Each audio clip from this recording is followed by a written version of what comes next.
नमस्कार और स्वागत है मास कम्युनिकेशन के मास्टर क्लास में। आज हम बात करेंगे मध्य पूर्व के 3 प्रमुख सिनेमा उद्योगों की।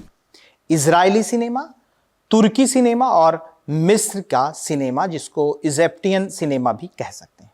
तीनों अपने अपने देश की राजनीतिक, सांस्कृतिक और सामाजिक हकीकतों को पर्दे पर लाते हैं, कभी विरोध में, कभी आलोचना में और कभी उम्मीद की तलाश में। इजरायली सिनेमा अपने देश के अस्तित्व के संघर्ष, फिलिस्तीनी संघर्ष, सैन्य सेवा और यहूदी पहचान के मुद्दों को गहराई से दर्शाता है। Wars with Wasir 2008 animated documentary जो 1982 के लेबनान युद्ध के मानसिक प्रभावों को दर्शाती है। यह फिल्म स्मृति, अपराधबोध और युद्ध की नृशंसता पर केंद्रित है।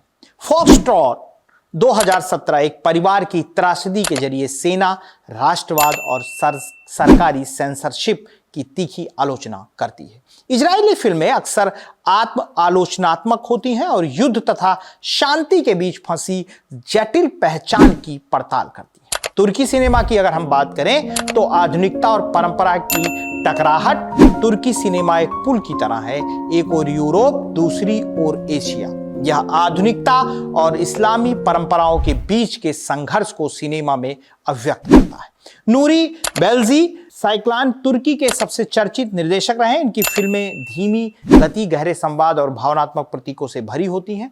विंटर स्लीप 2014 तुर्की समाज के विभिन्न वर्गों की टकराहट, वर्ग संघर्ष और मानवीय द्वंद्व का विश्लेषण। कांस फिल्म फेस्टिवल में पैल्म ड'ओर विजेता मस्तांग 2015 5 बहनों की कहानी, जो एक परंपरावादी तुर्की समाज में स्वतंत्रता के लिए संघर्ष करती हैं। यह फिल्म अंतर्राष्ट्रीय स्तर पर महिला अधिकारों की प्रतीक बन गई। तुर्की सिनेमा आज एक नए यथार्थवाद का पर्याय बन चुका है, जो व्यक्तिगत कहानियों में राष्ट्रीय बदलाव की छवियां खोजता है। मिस्र सिनेमा को अरब सिनेमा का गढ़ कहा जाता है। 1940 से 1970 के दशक तक इसे Hollywood of the Arab world माना जाता था, यानी मिस्र में ही अरब के सारे सिनेमा गढ़े जाते थे। यूसुफ चचीनी मिस्र के अग्रणी फिल्मकार, जिनकी फिल्में सामाजिक यथार्थ और वर्ग भेद पर केंद्रित थी। साइरो स्टेशन 1958 रेलवे स्टेशन के माध्यम से समाज को की हाशिए पर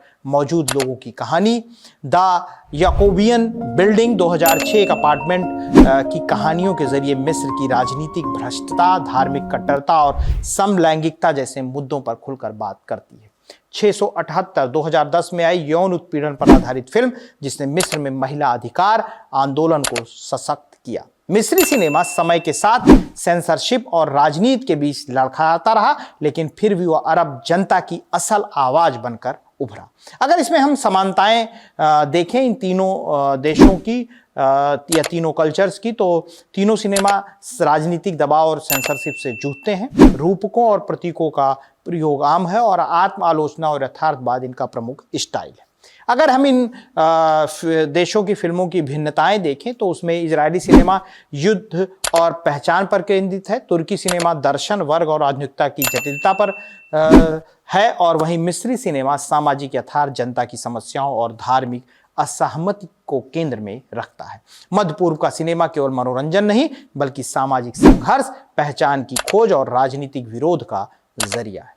इजराइल, तुर्की और मिस्र के फिल्मकारों ने सीमाओं के बावजूद सिनेमा को आवाज और आंदोलन बना दिया। अगर आपको यह मास्टर क्लास पसंद आई हो तो लाइक करें, सब्सक्राइब करें और कमेंट में बताएं कि अगली कड़ी में आप किस देश या विषय को देखना चाहेंगे।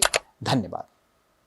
ये सिर्फ एक YouTube चैनल नहीं है, बल्कि एक ऐसा मंच है जो ना केवल ज्ञान बांटता है, बल्कि हमारे समाज में बड़ा बदलाव लाने की कोशिश भी करता है। क्या आप जानते हैं कि जब भी आप इस चैनल का वीडियो देखते हैं, उसे लाइक करते हैं, शेयर करते हैं या सब्सक्राइब करते हैं, तो आप गरीब बच्चों की शिक्षा में मदद करते हैं। अवेन फाउंडेशन का सपना है कि हर बच्चा स्कूल जाए। जब आप इस चैनल का समर्थन करते हैं तो आप केवल एक वीडियो नहीं देख रहे हैं, बल्कि एक बच्चे का सपना पूरा करने में मदद कर रहे हैं। मास कॉम मास्टर क्लास को सब्सक्राइब करें, वीडियो शेयर करें और अरविंद फाउंडेशन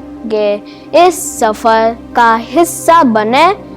आपके छोटे छोटे कदम बच्चों को के भविष्य को उज्जवल बना सकते हैं। इसलिए आइए मिलकर बदलाव लाएं।